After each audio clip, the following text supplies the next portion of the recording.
குடிக்கிறதுக்கு தண்ணி கேன் எப்படி தூக்கிட்டு வந்தேன்னு நீங்களே பாருங்களேன். தண்ணி கேன் வீட்டில் வந்து போட மாட்டாங்க, நம்ம தான் போய் எடுத்துக்கணும். பெரிய பையன் நல்லா இருந்திருந்தா சைக்கிள்லேயே போய் எடுத்துகிட்டு வந்திருப்பான். 50 ரூபாய் ஆட்டோ செலவு பண்ணி நான் தண்ணி கேன் எடுக்க போகிறேங்க. என்கிட்ட ஒரே ஒரு கேன் மட்டும்தான் இருந்தது, அதனால் 2 புது கேன் வாங்கிட்டேங்க. கேனை நல்லா உப்பு போட்டு கழுவிக்கிட்டேன். இந்த வெயிட்டை எப்படி தூக்கி ஊற்றுறதுன்னு நினச்சிட்டு இருந்தேன். ஆட்டோக்காரர்கிட்ட கேட்டேன், அவர் தான் வந்து தூக்கி ஊற்றுனாருங்க. முன்னாலேயே சொல்ல மாட்டேன், அந்த இடத்துல தான் சொல்லுவேன், அப்போ தான் அவங்க ஹெல்ப் பண்ணுவாங்க அப்படின்றதுனால. இந்த 2 தண்ணி கேனுக்கு 30 ரூபாய் கொடுத்துருக்கேங்க, ஆட்டோவுக்கு 50 ரூபாய். இதை எடுக்கிறதுக்காக நான் 80 ரூபாய் செலவு பண்ணியிருக்கேன். இதை ஒரு 4 நாளைக்கு குடிக்கிறதுக்கு வச்சுப்போங்க. இந்த ஏரியாவில் கார்பரேஷன் வாட்டர் வரதில்லை. இந்த வீட்டில் அடி பைப்பு கூட இல்லைங்க.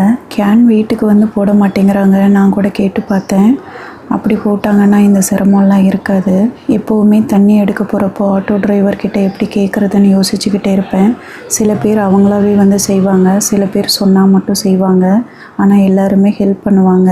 வீட்டு வாசலில் தண்ணியை இறக்கி வச்சுட்டு போயிட்டாருங்க. இப்போ சின்ன பையன் கிச்சனுக்கு கேனை தள்ளிகிட்டே போய் வச்சுருவாங்க. எனக்கு ஏன் இப்படி நடக்குதுன்னு தெரியலங்க. நான் ஜூன் 1ஆம் தேதி இந்த வீட்டுக்கு வந்தேன்னு உங்களுக்கு தெரியும். பையனுக்கு ஆப்ரேஷன் பண்ணதுக்கப்புறம் நான் ஹாஸ்பிட்டலில் தான் இருந்தேன். சின்ன பையனையும் வந்து கூட்டிகிட்டு போயிட்டேன். நான் பெரிய பையனை டிஸ்சார்ஜ் பண்ணி கூட்டிகிட்டு வந்ததுக்கப்புறம் 4ஆம் தேதி இபி பில் எழுதுறதுக்காக வந்திருந்தாங்க. நீங்களே கணக்கு பார்த்துக்கோங்க. நாங்கள் வீட்டை முழுசாக 1 வாரம் கூட யூஸ் பண்ணலை. இபி பில் எழுத வந்தவங்க கிட்ட எவ்வளோ வந்திருக்கு அப்படின்னு கேட்டேன். என்கிட்ட கார்டு இல்லை, கார்டு ஃபில் ஆயிடுச்சுன்றதுனால உங்ககிட்ட வாங்கிக்க சொன்னார் ஓனர் அப்படின்னு சொன்னேன். நீங்கள் ஆஃபீஸில் வந்து வாங்கிக்கோங்க அப்படின்னு சொன்னார்.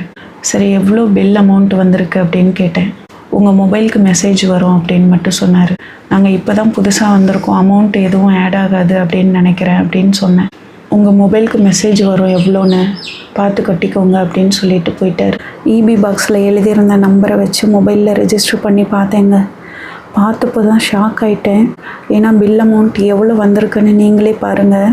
ஒரு நியாயம் வேண்டாமாங்க? இவ்வளோ அமௌண்ட் எப்படிங்க வரும்? சரி, ஓனருக்கு கால் பண்ணி கேட்கலாம் அப்படின்றதுக்காக ஓனருக்கு கால் பண்ணேங்க. சார், நாங்கள் இந்த வீட்டை 10 நாள் கூட முழுசாக யூஸ் பண்ணலை, ஹாஸ்பிட்டலில் தான் இருந்தோம். 4000 சில்லற இபி பில் வந்திருக்கு சார்.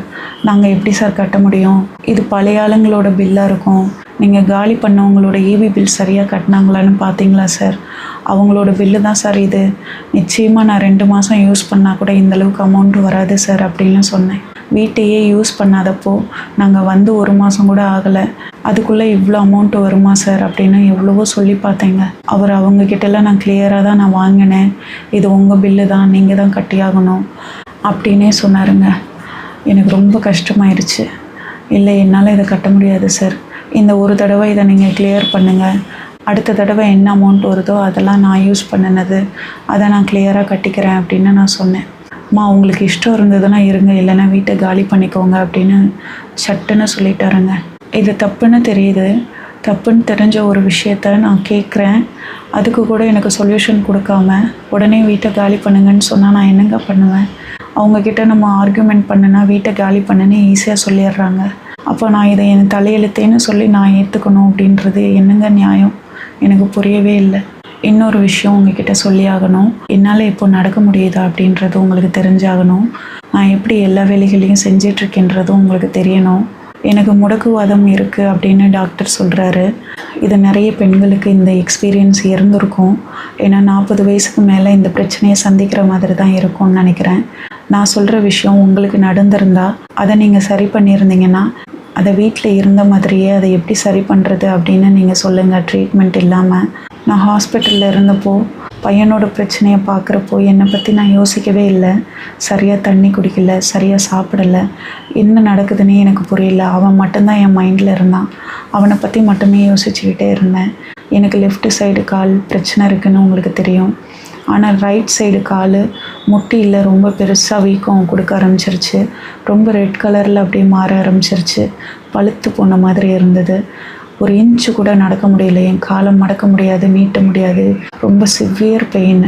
நான் பையனுக்காக மெடிசன் வாங்குறப்போ, எழுந்து நிற்கிறப்போ எதுக்குமே எனக்கு முடியாமல் போயிடுச்சு.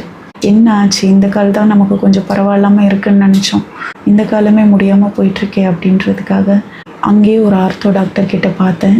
அப்போ எக்ஸ்ரே எடுக்க சொன்னாங்க, பிளட் டெஸ்ட் எடுக்க சொன்னாங்க. எடுத்து பார்த்ததில் ஆர்ஏ ஃபேக்டர் கொஞ்சம் அதிகமாக இருந்தது. முட்டியை மடக்கி செக் பண்ணார். அப்போது ரொம்ப சவுண்டு கொடுத்தது. அது இல்லாமல் சில இடங்களில் அழுத்தினார். முட்டியில் உயிர் போகிற மாதிரி வலிச்சிருச்சு. நான் கத்திட்டேன். அந்தளவுக்கு பெயின் ஜாஸ்தி இருந்தது. டாக்டர் செக் பண்ணதுக்கப்புறம் கீழே இறங்க முடியல. ஒரு இன்ச்சு கூட கீழே தரையில் கால் வைக்க முடியல. கிரிப் பேண்ட் போட்டு விட்டார். 5 நாளைக்கு மெடிசன் எழுதி கொடுத்துருக்காரு. நீர் ரொம்ப சேர்ந்துருக்கு. இது முடக்குவாதத்தோட அறிகுறி தான். ஆர்ஏ ஃபேக்டர் இன்னும் அதிகமாச்சுன்னா நடக்கிறதுல ரொம்ப சிரமம் வர ஆரம்பிச்சிடும் அப்படின்னு சொன்னார்.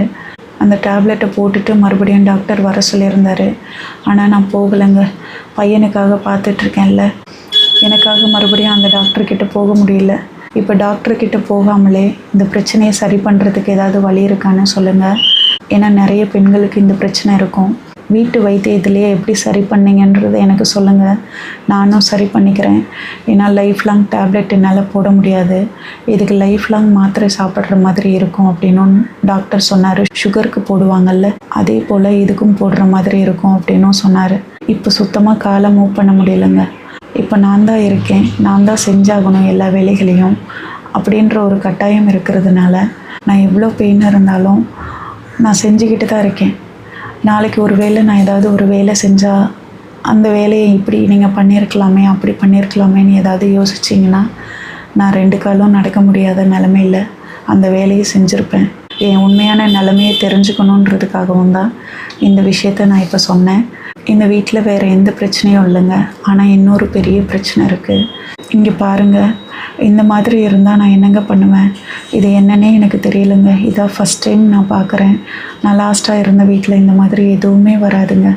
இந்த பாம்பு குட்டி மாதிரி இருக்குது பார்த்தீங்களா, இது ரொம்ப அதிகமாக டெய்லி வருதுங்க. வெயில் காலத்துலேயே இத்தனை வருது அப்படின்னா மழை காலத்தில் என்ன பண்ணுவேன்னே எனக்கு தெரியல. பையனை வேறு ஸ்கூலில் சேர்த்துட்டேன். நான் எப்படி இருந்தாலும் இந்த வீட்டில் தான் இருந்தாகணும். அவன் படிப்பு முடிகிற வரைக்கும் வீட்டையும் மாற்ற முடியாது. இதை எப்படி டிஸ்போஸ் பண்ணுறதுன்னு கூட எனக்கு தெரியல. அதனால தான் ஹிட் அடித்து விட்டேன்.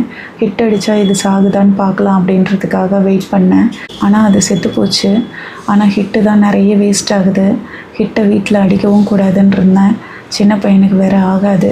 தரையில் படுத்து தூங்கினா காதுக்குள்ளேயோ மூக்குக்குள்ளேயோ போயிடுச்சுன்னா என்ன பண்ணுறது அப்படின்ற பயம் அதிகமாக இருக்குது.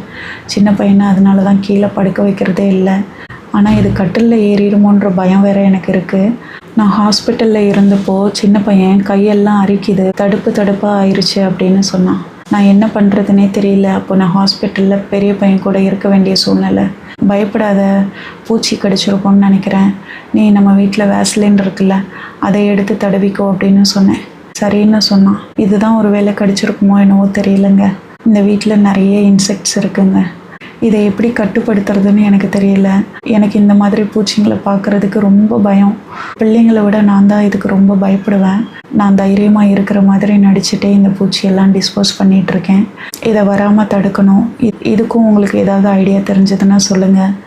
சால்ட்டு போட்டு பார்த்தேன், அதெல்லாம் ஒன்றும் வேலைக்கு ஆகலைங்க. மறுபடியும் வந்துக்கிட்டே தாங்க இருக்குது. இந்த EB பில்லும் இந்த புழுவும் தான் இப்போதைக்கு பிரச்சனை. மழை காலத்தை நினச்சா ரொம்ப பயமாக இருக்குது. நிறைய வரும்னு நினைக்கிறேன். என்னென்ன வரும்னு தெரியல. பாத்ரூமுக்கு சின்ன பையன் போனாங்க.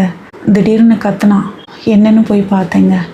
பக்கெட்டுக்கு பின்னால் இந்த பாம்பு குட்டி மாதிரி பார்க்குறீங்கள்ல, இதை விட ரொம்ப பெருசாக நல்ல நீளமாக கருப்பாக அதுக்கு மேலே டாட் இருந்ததுங்க. அது எனக்கு தெரிஞ்ச உண்மையான பாம்பு குட்டியாக தான் இருக்கும்னு நினைக்கிறேன். பயத்தில் என்ன பண்ணுறதுனே தெரியல. என் உயிரே போயிருச்சுங்க. சின்ன பையனை வெளியில் வர வச்சுட்டு ஹிட்டை கண்டினியூஸாக அது மேலே ஸ்ப்ரே பண்ணேன். ஹிட் அடித்தா ஒரே ஒரு விஷயம் நடக்குதுங்க. அது சாகுதோ இல்லையோ மயக்கமாயிருது. அப்போ நம்ம டிஸ்போஸ் பண்ணுறதுக்கு கொஞ்சம் ஈஸியாக இருக்குது. டிஸ்போஸ் பண்ணுறப்போ கையில் ஏறிடுமோன்ற பயம் வேறு நிறைய இருக்கும். அதே போல் தான் அதுவும் கொஞ்சம் மயக்கமாயிருச்சு. ஆனால் அது உடம்பு கொஞ்சம் ஆடிக்கிட்டே தான் இருந்தது. டக்குன்னு எடுத்து ஒரு பேப்பரில் அதை அப்படியே வெளியில் போட்டுட்டேன். கீழே குனிஞ்சும் என்னால் எடுக்கவே முடியலைங்க பாத்ரூமில். அந்த சூழ்நிலையில் பிள்ளைங்களை எப்படி சேவ் பண்ணுறதுன்னே எனக்கு தெரியல.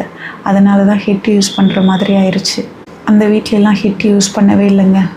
இந்த மாதிரி ஸ்ப்ரே அடிக்கிறப்போ ஊதுபத்தி ஏற்றுறப்போ சின்ன பையனுக்கு பிரச்சனை ஆகுன்றதுனால தான் இதெல்லாம் நான் யூஸே பண்ணாமல் இருந்தேன். ஆனால் இந்த வீட்டில் ஹிட் அடிக்கிற மாதிரி இருக்குங்க. அவனுக்கு ஏதாவது பிரச்சனை ஆயிருமோன்னு ரொம்ப கவலையாக இருக்குது. இதுக்கு வேறு ஏதாவது சொல்யூஷன் இருக்கான்னு சொல்லுங்கள். இந்த வீடியோ பிடிச்சிருந்ததுன்னா மறக்காமல் லைக் பண்ணிக்கோங்க. ஹைப் ஆப்ஷன் கொடுத்துருங்க, மறந்துடாதீங்க ப்ளீஸ். நன்றி, வணக்கம்.